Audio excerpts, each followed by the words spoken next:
Mais tout le monde ne jure pas que par les terrasses en béton. Il y a aussi les inconditionnels du bois exotique qui ne pourrit pas. C'est ce qu'a choisi Régis pour sa terrasse de 60 m². Il a juste déposé un permis de construire obligatoire pour les surfaces supérieures à 20 m². Pour le reste, il fait tout lui-même, ce qui va lui permettre de réaliser de belles économies.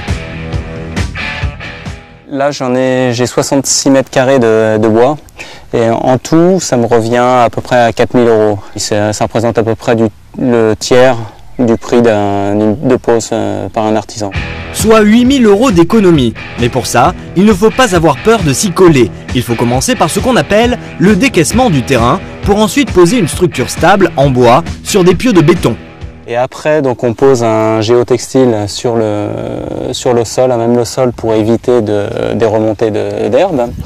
Et on pose tout simplement ces plots tous les 50 cm à peu près.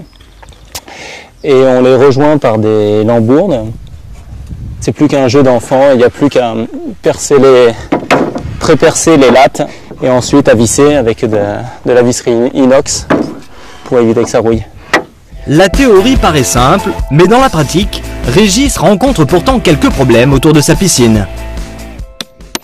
On voit que ça s'est fissuré en tapant dessus. Je ne sais pas trop ce que je vais faire, donc je vais peut-être aller prendre conseil auprès de mon conseiller. Et son conseiller, c'est sur internet que Régis le retrouve, sur un site spécialisé consacré à la construction de terrasses en bois.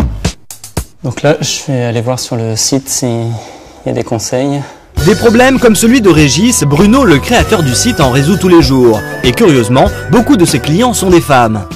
Parmi mes clients, j'ai beaucoup de femmes qui achètent ce guide et qui réalisent la terrasse pour avoir une belle terrasse devant leur cuisine. Cet ingénieur a créé son site après avoir réalisé lui-même sa maison et sa terrasse en bois.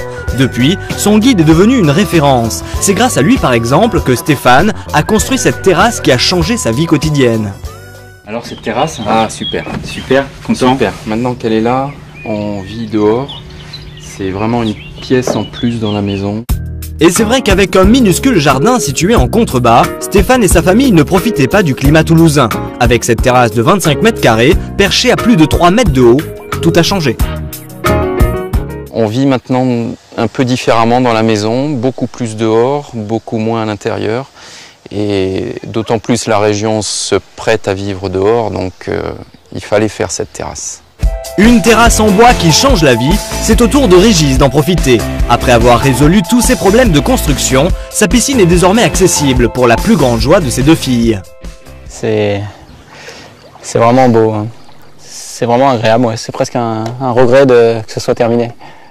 Qu'elles soient en bois ou en béton, les terrasses sont un avant-goût des vacances. Alors, si l'idée vous trottait dans la tête depuis quelque temps, c'est le moment de vous lancer.